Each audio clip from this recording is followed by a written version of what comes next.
Okie dokes. So what are we going to cover today, right?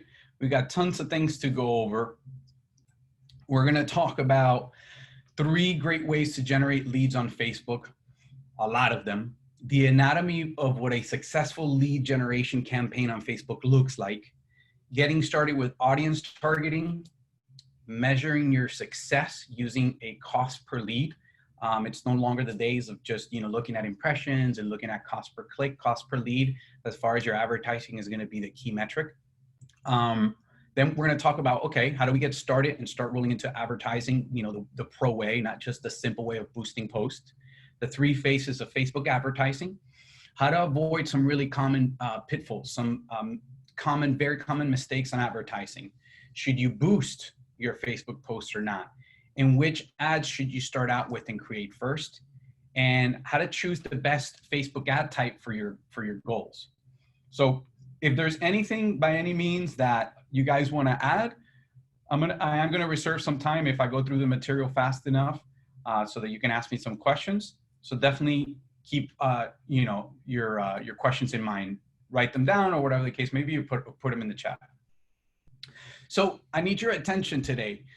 Please be sure to silence your cell phones, close your Facebook. How ironic, right? If you're here today and you are the owner, sales manager, or marketing director of a power sports, marine, or RV dealership, and you're serious about getting more internet leads, the next 60 minutes are going to be a game changer. You're going to be able to harness a lot of leads using Facebook. So I have an ethical bribe for all of you that stay through to the end with me. I know that I'm fighting for your attention. A lot of different things are fighting for your attention. And I greatly appreciate that you guys have taken the time to join us here today. So I want to make it worth your while. And I also want to be sure that you stay through the end because there's a lot of really good material to cover. So my ethical bribe, in order for me to try to get you to stay all the way through, is going to be 2 worksheets that you'll be able to download. I'll give you the link at the end. Which one of them is the $1 a day ad strategy from a good buddy, Dennis Yu. And literally what you can do with just $1 a day, just $30 a month on Facebook. And then a little bit more on the organic side, the Facebook business page checklist. So all the things you got to go through and check off to make sure that your Facebook business page, your dealer's page is up to par, you're verified and everything. So again, I really value your time, and it begs the question, why should you listen to me, right? Well, I'll give you a little bit of background into me. I've had personally internet marketing experience for over 15 years. I started out at a prominent car dealership in South Florida. Just about 6 years after that, I've always had a love for the outdoor industry, and just about 6 years after that, I stumbled upon the power sports industry, and I realized, wow, even with how fast technology moves, 6 years out, the technology we had in 2005/2006 for car dealerships was just light years ahead of the power sports industry. It made me realize that the power sports industry is kind of like the redheaded stepchild, and very underserved. So I have a passion not only for the space, for digital marketing and out in the outdoor world, and power sports in general. So it was just, it just made sense, and just everything came together. I have a lot of experience in it. And another important bullet point to share with you guys is that, we've done some important collaborations with industry leaders such as Law Advantage, Dealership Fix-It, and DS1 Consulting. Now, I also have a digital marketing column in Power Sports Business and boating industry magazines as well. So we actually help out dozens of dealerships in the US. Here's, just a few of them. And, digital marketing is who we are. This is what we do. At the core of what we do, the 3 main things that we do for dealerships are lead generating initiatives. So search engine, which is a little bit more on the long-term strategy, middle-term strategy, which would be social media advertising, and then your quick wins, if you would, short-term strategy is pay-per-click. We also do help dealerships with social media management, email marketing campaign, text message marketing, and everything to nurture that relationship of the buyer's journey for prospects and even existing clients, right? So this is at the core of who we are. This is what we do. We live, breathe, and sleep and everything digital marketing. So let's jump right in without further ado, right? What are 3 great ways to generate leads on Facebook? Now, why Facebook? Why is Facebook important? Now, according to Facebook, they say that, I mean, that number right there is not a mistake. We're talking about 2.2 billion. That's with a B. 2.2 billion people log into Facebook every month, out of which almost 75% of them, right? 1.45% of them log in every single day. So, I mean, odds are that, you know, and some people argue, well, hey, Facebook's got an older demographic than Instagram. Yeah, sure, that may be true. But with the numbers like this of 2.2 billion, odds are that your perfect prospect and lead is spending a lot of time on the Facebook platform. So Facebook is not to be ignored. Now, why Facebook ads? Great question. I'm glad you asked. Facebook ads allows, so there's a multitude of things of why Facebook ads is extremely beneficial. They have unbelievable artificial intelligence and automation, not to mention the amount of data that they have on their users. Facebook ads are incredibly scalable, and they're also very measurable, which, as everybody here on this webinar today knows, it boils down to it being about ROI. Facebook is literally an unbelievable database where many of your target customers are spending an unreal amount of time. So let's jump into what actually constitutes a lead, right? Because there's a lot of people on Facebook. So what is a lead? Is it people that follow you? Is it people that like you? Is it people that interact with you? And the answer is no. A lead is actually a person who has indicated some form of interest in your company's product or service by giving you their information in some sort of way. So they're essentially hand raisers, right?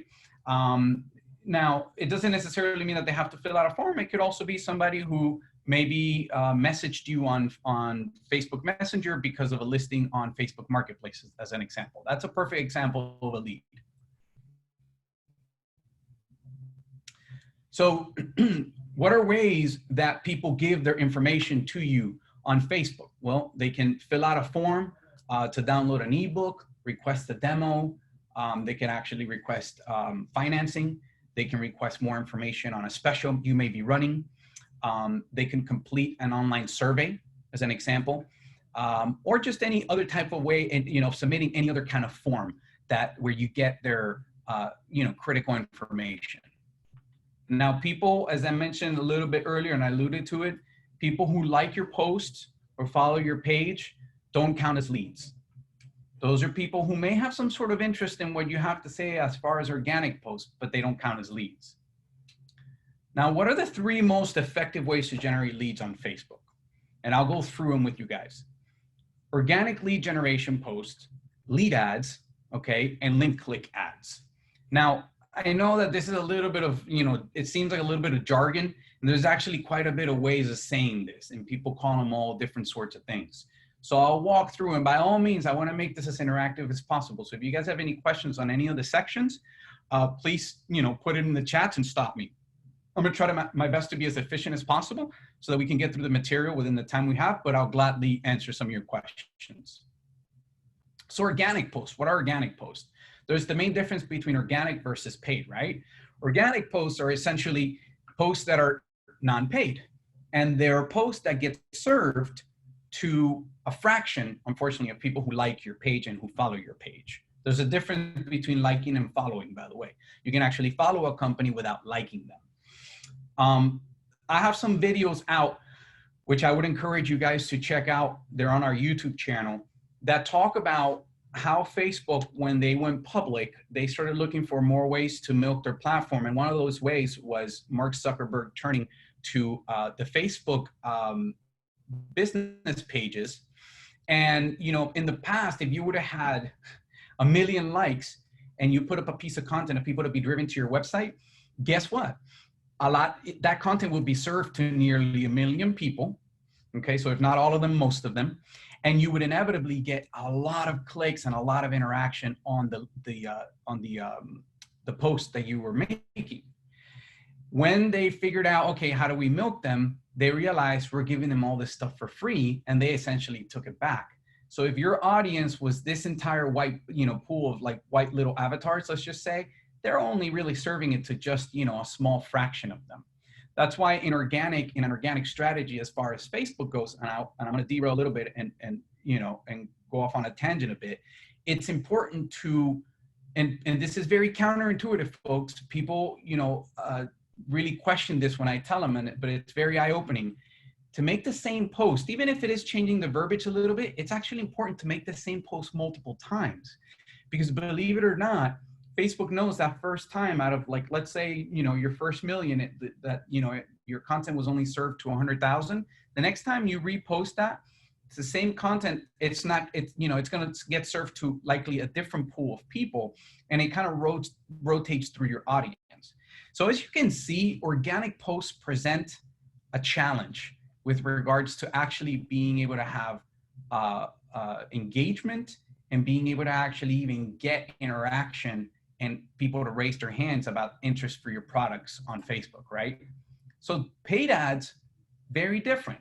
Paid ads now give you a lot of power to be able to not only,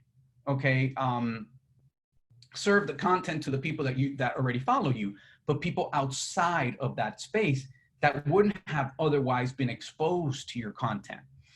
Additionally, the way that you can control who you can market to, and we'll go into this in detail, is super powerful. I mean, I want to give a little disclaimer that as we go into some of these details of what's behind the targeting on Facebook, some of you are going to be like, whoa, Facebook has that much data on me. And yes, it's actually been said that Facebook can nowadays almost predict us and our patterns better than our parents can, believe it or not. So the best way to use Facebook is to supplement your organic efforts with advertising. So don't just put up, it's like everything else. There's no just one solution fits all. There's no just one silver bullet. So what you want to do is you want to have some healthy ongoing organic efforts, and then you want to really beef those up with some strong advertising campaigns. So we talked about number one, which is organic lead generation, as I mentioned on a few slides back, and I'm going to go into detail about them right now. So the first one is essentially, and during the second half of the webinar, I'll cover it more. That's a little bit more of like a branding sort of feel, which is essentially the connect phase, right? That's what those posts are. They're not necessarily looking for somebody to become a lead and raise their hand and say, hey, I'm going to give you my information. They're not even necessarily looking for somebody to make a purchase. This is like the lighter form of ads that you're going to find.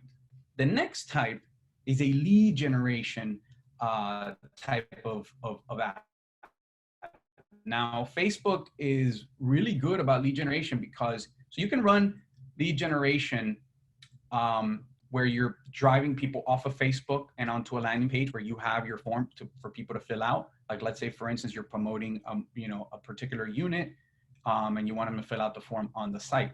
But if you're promoting a particular special, or you want them to apply for financing, they can actually do that directly on Facebook. And whatever information Facebook has on the user, they'll auto-populate it for the user to make it real easy. So, the form loads super fast. They don't have to be driven, so that trust factor is there. So lead generation forms on Facebook are extremely, extremely powerful. So the next type of ad, and I'll go into this type of ad, is a little bit more of the close ad, right? And this is where you want to drive people to some sort of definitive action on your website. Now, all of you dealers with me today actually sell online. For those of you that do, where you actually sell parts and accessories online and you ship, this would be a perfect example. But it doesn't only just have to be e-commerce people, right? Like, you may actually want them to take some form of action directly on the site, and that's what link click ads essentially are. So what does the anatomy of a successful lead generation post on Facebook look like, right? So the destination, that's one of the things that's most critical that it needs to include. So what's the destination? Whether it is a lead form directly on Facebook or a form on a landing page that you're sending people to. Now, by the way, I want to just give you guys a little bonus on here. And not a lot of people know about UTM codes. This code right here, and it can get a lot more complicated. So it's just, one of the simple aspects of UTM code tracking. But to any URL, like let's say you are dealershipnumber1.com, you add a question mark, and then you say UTM_source equals, and anything after the equal, okay, when you look at your Google Analytics, will show that source. So I have a freebie, a little bonus for you guys today.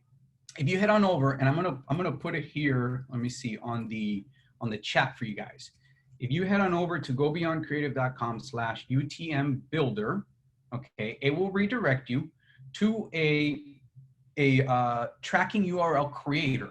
What you'll do is that if you're trying to drive people off of Facebook, you'll take that URL that you're taking them to, and you put it in that UTM builder and that UTM creator.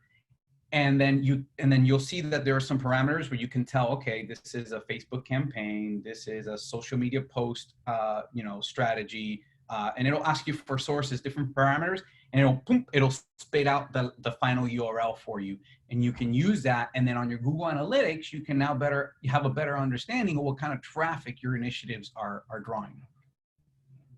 So the next really important successful thing that a lead generation post includes is a call to action. Right? You want to always tell them what you want them to do. You want to say, hey, do you want, shop now, redeem offer, sign up, learn more, contact us. There's a ton of different things. Message us. That's a popular one too. And by the way, through Facebook ads and the more advanced Facebook Business Manager platform, you can actually integrate messages on WhatsApp as well. So that's a pretty cool feature. So make sure that it's really clear that you're telling the reader that you're sending them off to a form and what they can expect and what you're doing. Okay, that's actually very critical. So use verbal phrases in the caption or the title. Be sure to say things like download your ebook, get your goodies, get your free cheat sheet, whatever the case may be, however you're enticing them, make sure that you're utilizing that language on there. So here's a pro tip, and not a lot of people know this. Even if you're doing a paid ad, right? When you ask people to engage with you on the ad itself, on the post that you're making this ad for, because essentially all ads on Facebook are posts, whether organic or paid. When you ask them for engagement and that engagement goes up, Facebook then now takes your quality score higher and actually wants to drive more traffic to it because it says, hey, this ad is more relevant to people. And just like Google, these two monsters are all about user experience. They want to make sure that they give people the best experience. So if you ask people for some engagement on your post, you ask something that's engaging, you post maybe a picture of, somebody that did something really dumb on their motorcycle, whatever the case may be.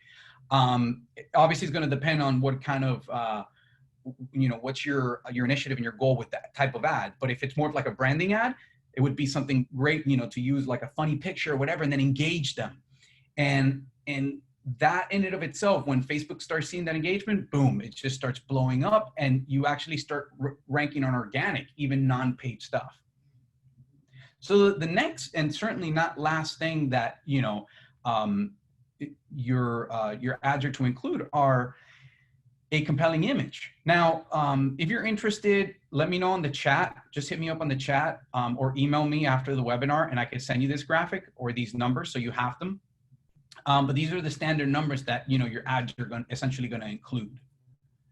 Now, don't just go and get like, a stock image for your ads. It's actually been proven, believe it or not, statistically, that some of the better performing ads are the ones that look like the picture was just taken off of a cell phone.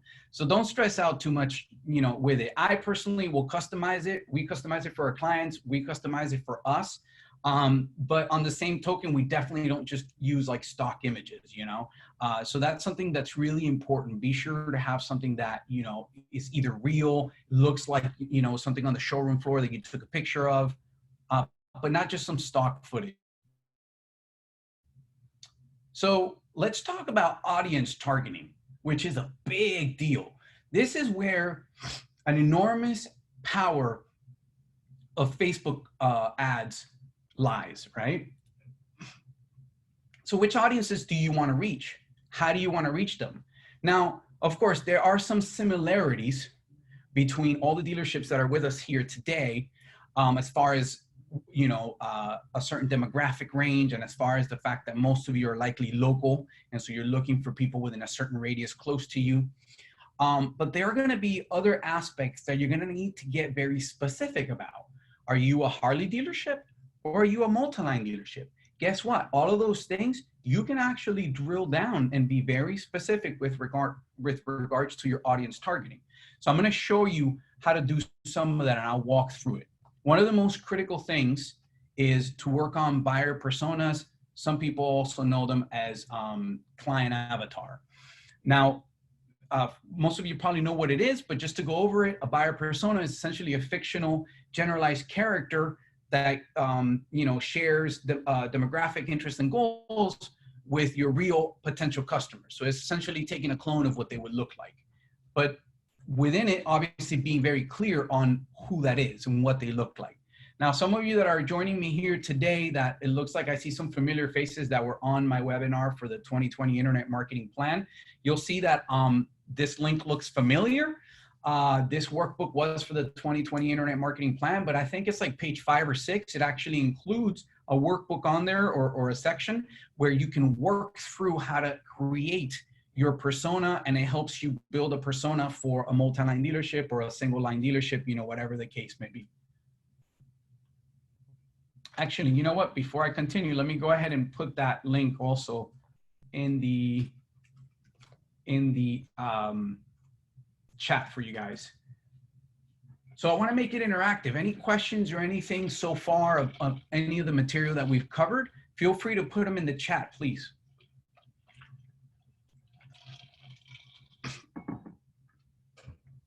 All right. So buyer personas and targeted advertising are meant for each other, literally. The best way to be successful on Facebook and with Facebook advertising is for you to really, break down what your ideal client looks like, have their persona down to a T, and then utilize it to harness the power of Facebook ads and the power of their targeting.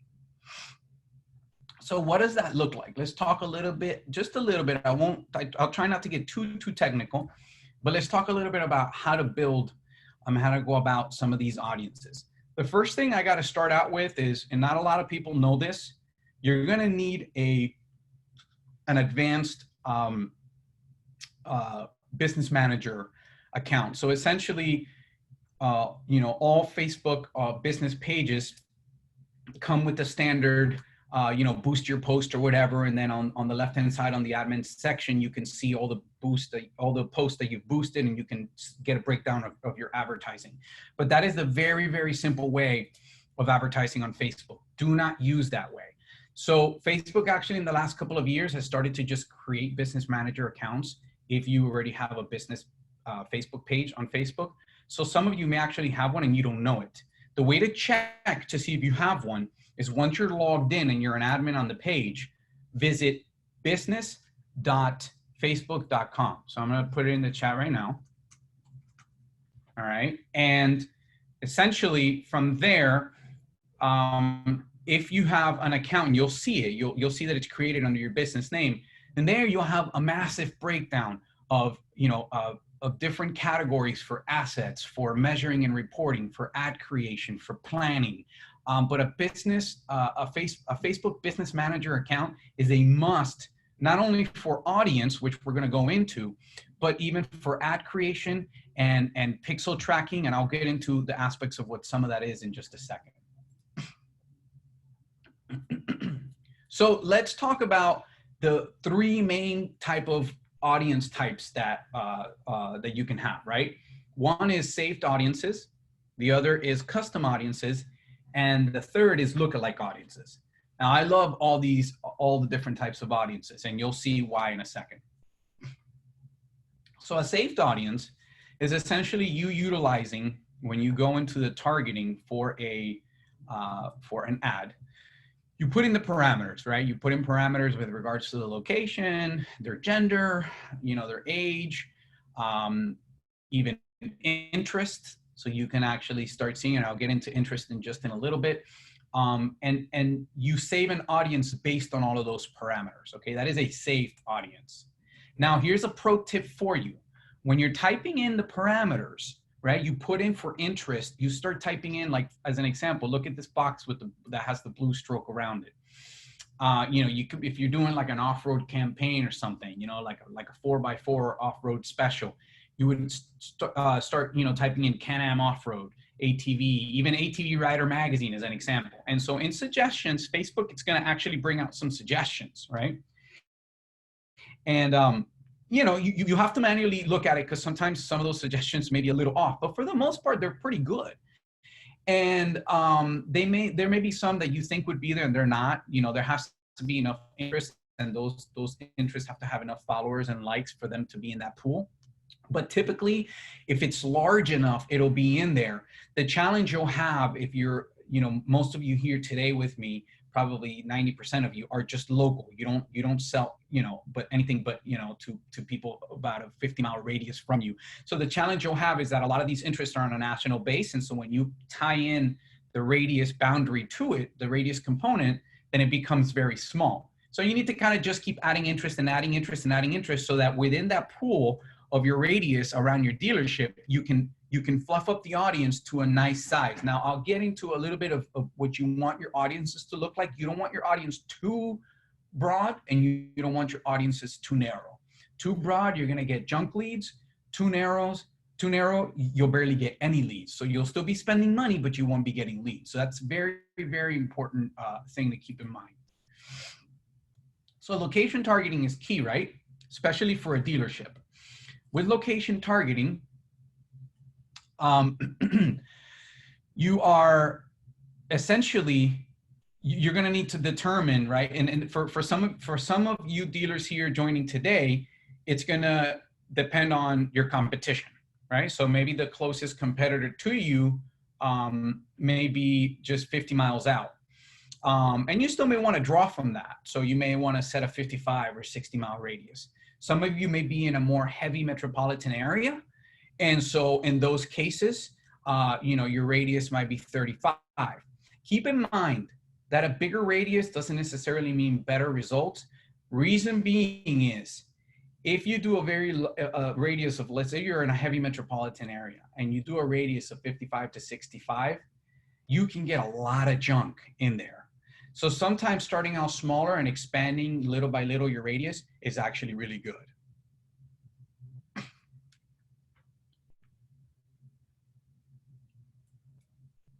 All right, so any questions so far? I see some questions here. Let's see.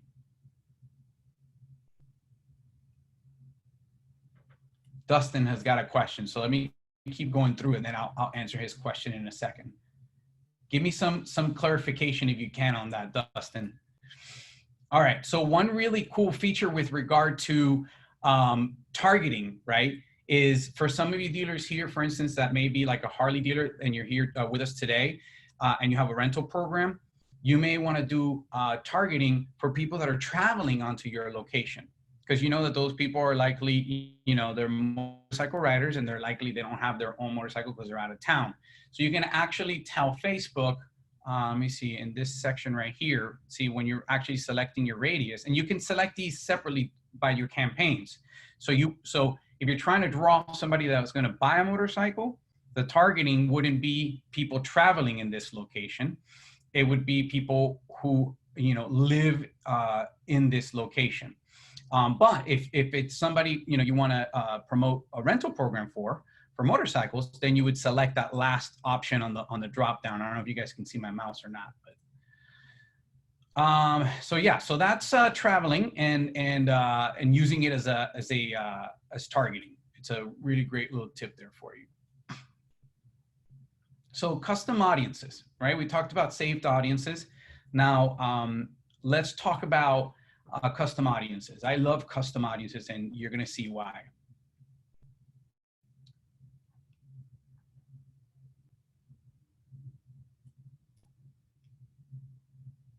So with custom audiences, there are multiple things that you could do. You could retarget past website visitors, okay, who have engaged with your content.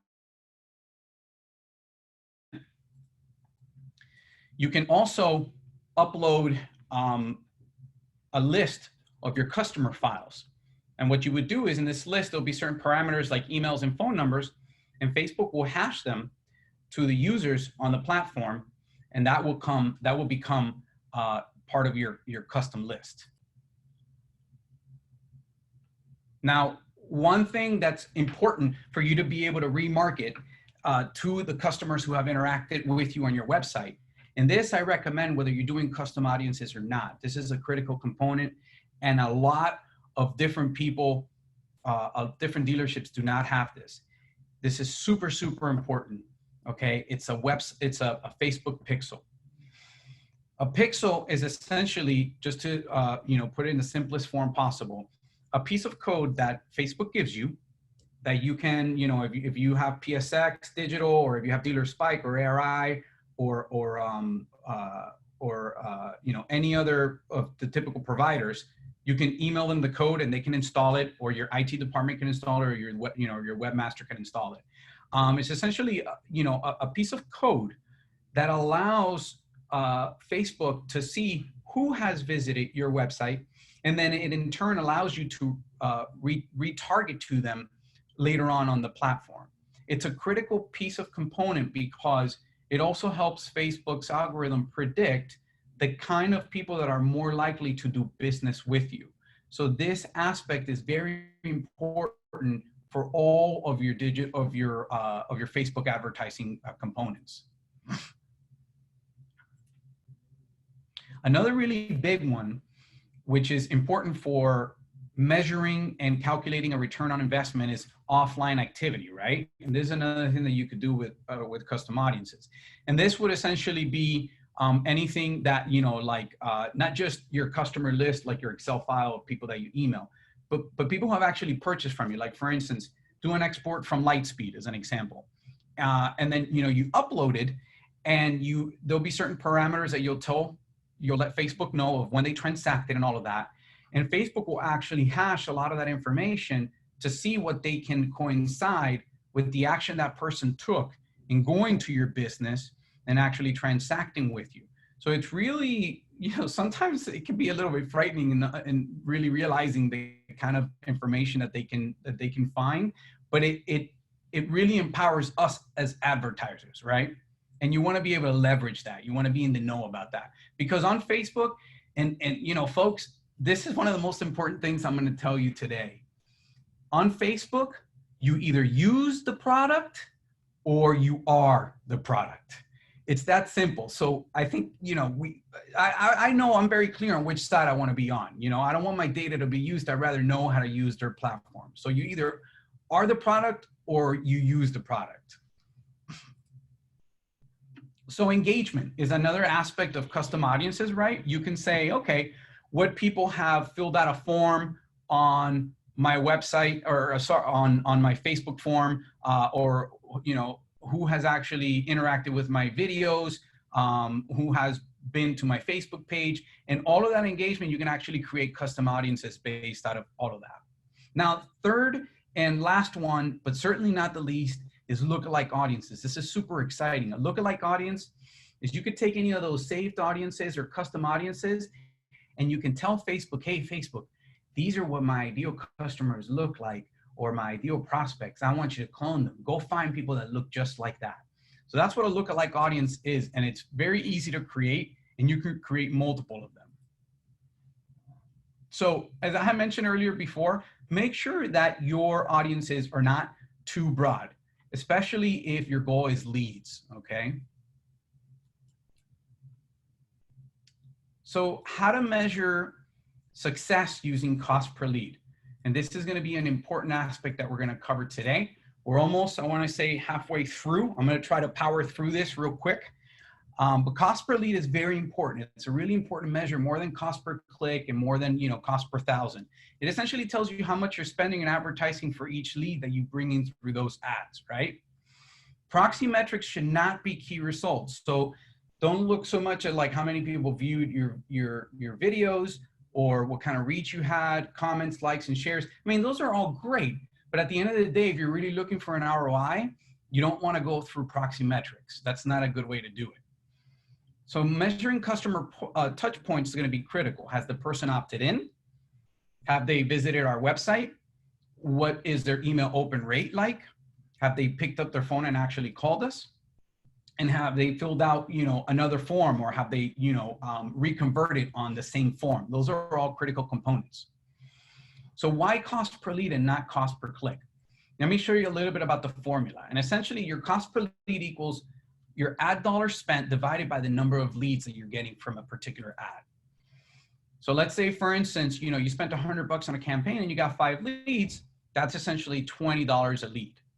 Now, if some of you are interested in some benchmark data for average cost per lead for Facebook ads, then just hit me up later. Send me an email. I'm going to put my email on the chat right now, and just hit me up on my email, and I'll gladly share some of that data for you.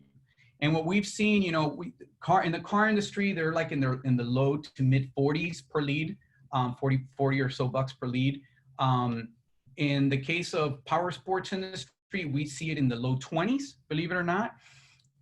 We actually tend to be able to, because that's kind of the name of the game, right? Trying to get that cost per lead to go as low as possible. And I'll go into that in a second. In our case, we can get, our clients less than, on average about 15, 14 bucks cost per lead, which is pretty good. But it obviously depends heavily on the industry. Some industries could get as little as $8 on average, and some industries are over, $100 per lead. So how much is each lead worth to you? And that's what's really important, right? And there's really a formula for calculating that. You would just establish a baseline by calculating your cost per lead as it stands right now, and see where you're at for the ads that you're currently running, if you are running indeed any kind of lead ads. So if you have never run a Facebook ad before, start by running one and use a cost per lead as a baseline to continually improve on. And that becomes the name of the game. And you just go from there. Aim to beat the original one at cost per lead and try to get it lower and lower and lower each time. So obviously, again, you got your baseline, and the lower you can go, the better. It is going to be a little bit of an up and down game. So here's an example, right, of setting a cost per lead baseline. So let's just say you got 100 leads from a campaign, and 20 of those actually became customers. And this is where metrics and return on investment is super important. Let's say that from those 20 customers, you generated 5,000 in revenue. So now you take the 5,000 divided by the total number of leads, and you have a baseline that you're starting out with. So how should the cost per lead stack up against other social media channels? Now, most of you may not really be doing a lot of ads anywhere else other than just on social. Maybe perhaps some of you are doing pay-per-click on Google. Typically, your cost per lead, it's sometimes hard because you have to compare apples to apples, right? Between Facebook and then like whatever Google ad campaign you're running. Running campaigns to just drive traffic to your website is not really optimal. But typically, Google tends to be a lot more expensive than Facebook, okay? So just keep that in mind. And another thing too is that Facebook, if you were doing something like LinkedIn's becoming really big as an example. And so LinkedIn, if you're running ads on LinkedIn, they also have the same capacity to have leads right on their site. But those are not as popular as the Facebook lead ads.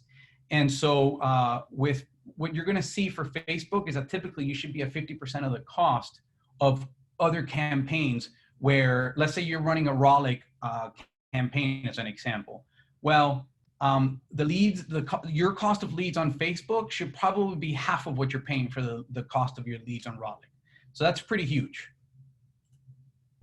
So let's jump right in. I know we don't have a lot of time, and I want to be respectful of everyone's time. Let's jump right in with regards to getting started with Facebook ads, right? Now, not all Facebook ads are created equal. So before getting started, ask yourself, what is the objective of your Facebook ad? This is extremely important. Then choose an ad conversion type that's based on the objective of what you're trying to accomplish. So talk about engagement goal, right? Post engagement ads, traffic goal, clicks to website ads, and conversion goal, conversion ads or lead ads.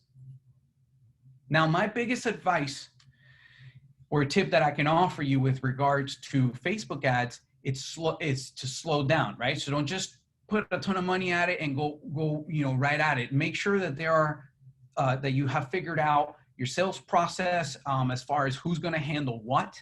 Those things are important. If there's any kind of friction in the flywheel as far as your sales process goes, it's going to be amplified by the by running Facebook ads. So all of those aspects are important. And also it's important to slow down and really think about your objective before you jump into it, okay? Jumping into Facebook ads without a plan can amplify broken things in your process, okay? So do you have a process that, a sales process that works is really the question. And before you run into the Facebook ads, make sure that you do have one in place. Now, there are two ways that you can really pay, and it doesn't have to be, it could be one or the other or a combination of both as far as paying for, content on Facebook, time or dollars, right? So time's going to be based on the organic stuff. Dollars is going to be based on the paid stuff. If your budget is tight, start out with putting more effort into achieving organic results, okay? And then what you can do is once you have good performing posts, take those and you can amplify them by either supplementing those particular posts or running completely different ads that complement each those kind of posts that are getting your engagement. So what are the three phases of Facebook advertising?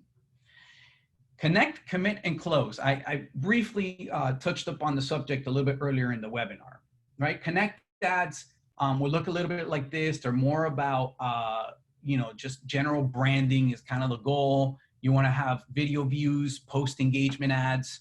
It's a little bit more of like your basic higher level type of ad. Your commit ads is where you have somebody, who you're asking them like, hey, claim this offer, get this offer, right? Those are a little bit more deeper level. They're lead generating ad types. They're people, you're getting people to raise their hands, and they're essentially ads that pertain to conversion, right? And then your closing type of ads, they're going to be the type of ads that you either for those very few of you that, run either parts online and e-commerce, where you want them to purchase something on your website, or you want them to take some sort of action, that pertains to a close or some sort of conversion type of action on your site. A bonus type of ads that we have today, and we actually have one of our partners here that we work with joining us today in the webinar, which is Law Advantage, and they actually provide for us the data feeds for the dealers so that we can run dynamic ads. Dynamic ads, I can't tell you and stress enough how awesome they are, okay? Essentially, through a combination of the custom audiences that I mentioned earlier on, we can target people who have been on your website and who have seen a particular unit and serve that exact ad to them, or an ad of that exact unit that they were looking at before on their newsfeed or their timeline, later on that day after they browsed or the day after, and we can just continue following them with that. There's also broad audience too, where we can take what your custom audience look like and we tell Facebook we want to find, other people that look like this and that will likely, want to interact or be interested in our vehicle catalog, and then we can serve them the vehicle catalog that's already on your website. So thank you to Law Advantage for that. That's a really tremendous product. Dynamic ads, look into it, guys. If you guys don't know, it's really tremendous, and we swear by them. They're very, very effective. They're like the cherry on top. So let's talk about how to avoid the most common Facebook advertising mistakes, right? Number one that typically people, the mistake people typically make is that they don't know their numbers, you want to ask yourself, can I actually afford Facebook advertising? And then, you know, as long as you know, okay, well, I have a small budget, how do I go about that small budget? Because you can burn through a really large amount of cash fairly quickly on Facebook. Am I actually generating revenue from my Facebook ads? That is something that's very important to know once you've, you know, given some time. Now, I want to preface this by saying that don't just run it for a week and be like, oh, did I make money? Give it some time. It needs to marinate also. So make a strategy when you slow down at the beginning phase, execute it, right? And then follow through with it. And then ask yourself, am I generating the revenue? That's an important thing. So it's about understanding the metrics that matter to your business, right? Sometimes, you know, you may not necessarily have harnessed that sale of a unit, and that's why a particular person came in for, but maybe they left, you know, by buying parts and accessories. And then maybe 6 months down the line, that person is actually ready and they pulled the trigger and they actually bought a new unit. So it's important to understand the buyer's journey as well. So one of the things as far as a formula, and I can make this, if any of you are interested, email me. I can share this webinar deck with you so you can have all these formulas and all of that. But, you know, one of the important formulas as far as, you know, calculating your return on investment and knowing your numbers is your earnings per lead, which is essentially your total revenue divided by your total number of leads. So another pitfall, big mistake that's very typical is that some people create Facebook ads that feel very random to the user. Now, there could be a lot of different reasons why this happens. There could be a disconnect as far as what's actually being written on the content of the ad, or on the creative as far as like the image that's being, the image or images or videos that's being used, but also the targeting. You know, if you're doing a very broad type of targeting and you're targeting somebody that's totally outside of your demographic because you didn't have a clear customer avatar, this is going to feel very random to them. If, you know, if I'm a fisherman and I really have zero interest in anything having to do with motorcycles, and I see a motorcycle ad, it's going to be totally random, and I'm not really going to click on it. If I click on it just out of curiosity, I'm going to do nothing for you because I have no interest in buying a motorcycle. So those things can actually really hurt the quality of your ads, and it'll make you spend tons more money that you don't need to already be spending. So it's important that, you know, once you understand your customer avatar and make it relevant to people, that you move people through the different phases of, you know, the three important phases that I mentioned, which are connect, commit, and close. And I'm going to give you a little tip as to how to do them, because actually it's counterintuitive as far as those three phases. And another big mistake that people make is maxing out your audience. And that's why when I talked about custom audiences, and then after that, I talked about lookalike audiences, that's why that's important, right? You don't want to just always beat a dead horse. And most importantly, not just that you're just always serving to the same people, but more so than that, and I tell this to dealers all the time, sell the lifestyle. Don't be pitchy. If you're constantly selling, and you're just like in their face all the time, people get tired of that. They'll unfollow you. They'll actually say they no longer want to be served your ad, and that actually hurts your quality score. So there are some aspects there. That's another one of the big pitfalls of Facebook advertising. So how to succeed with Facebook ads, right? Know your numbers. It's just a little bit to like summarize. Have a strategy for moving users through your ad sequence, and expand the reach to new audiences, and definitely sell the lifestyle, okay? So here's a random question now. Should you boost Facebook posts, okay? And most of you have probably seen it, where you go on Facebook and it'll say, oh, this you know, post is performing really well. Do I boost it? Now, in my personal opinion, I don't think you should boost Facebook posts, at least not as your only or main or primary strategy. It's very simplistic. It may work okay if like you happen to be promoting an event, or it may work okay if there's like a viral type of post, but do not really rely on it heavily because it doesn't work. So Page post engagement ads show for people that like your post, comment on your post, or share your post, or click on your post. These people are not necessarily very likely to make a purchase. That's something that's very important for you guys to keep in mind. If purchases is what you're looking for, then create a conversion ad optimized for purchase. Now, what's important to know about this, okay, is that vast majority of dealers, this is actually not super relevant, because those of you, which are the vast majority of you that are local, where people need to come into the dealership, a conversion can only really be calculated if you're running an ad that's specific to generating a lead on a unit. Otherwise, we're not really talking about a dollar conversion where somebody actually transacted online. So it's important for you to know the difference between those two.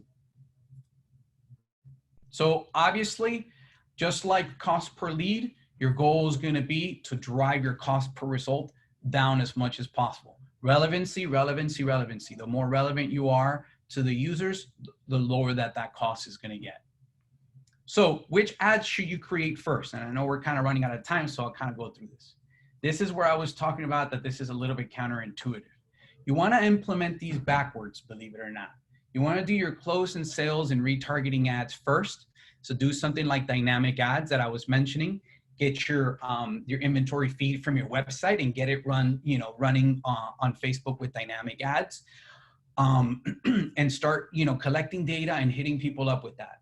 Then run lead generation ads, okay? And then lastly, run branding ads to connect with some of those people and new people as well.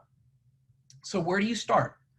Start with the audiences that you currently have, and start on retargeting those that have shown some sort of intent on your website.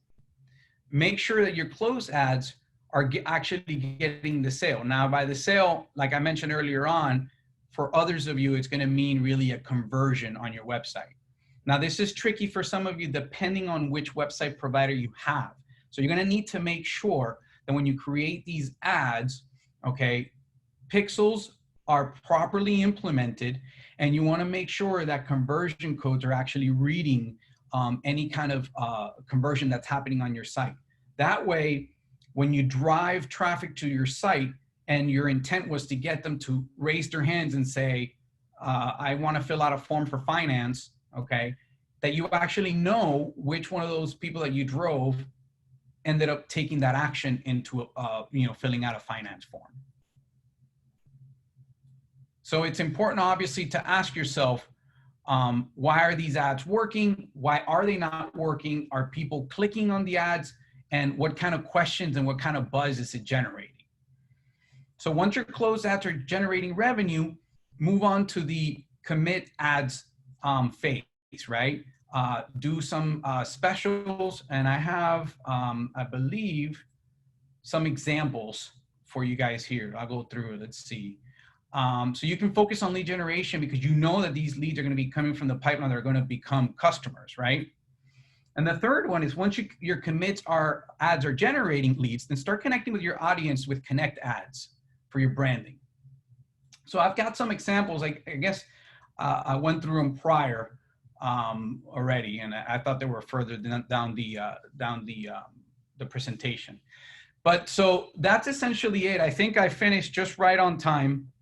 If you guys have any questions, I know Dustin had asked me some questions, but I may need to clarify with him because I'm not entirely sure. He was asking some questions about financing. If you guys have any more questions, let me know. I have your freebies for you as well. Here we go. So if you need some help or need some guidance, whether there's no obligation to any of you, by all means, we'll be happy to help. Just visit. I'm going to give you a phone number in a second. I'll put it in the. I will put it in the chat, and then I am going to put this link as well. You can have my calendar availability directly on that link, and I'll be glad to sit down and kind of look at your digital marketing strategy, particularly when it pertains to Facebook, obviously. Or anything else that you might need help with. No obligation, even if it leads to nothing and it's just a free consultation. by all means, we're happy to help any dealerships that are here with us today. So if you're interested in some form of help, just post up in the comments, hit me up, and we'll know to reach out to you guys. And then there's another phone number. They're different because this is a tracking number, but same difference. So there, I just put it in the chat. So for those of you that stayed with you, thank you so much. It looks like I was able to hold most of your attention. Very excited about that. You can get these freebies that I mentioned to you. Let me put the link in here by going to that website, which is gobeyondcreative.com/Facebook freebies. The $1 a day strategy is on there. It's actually a workable worksheet. Okay, you can actually make changes on it. And then the Facebook business page checklist is also on there as well. So check that out.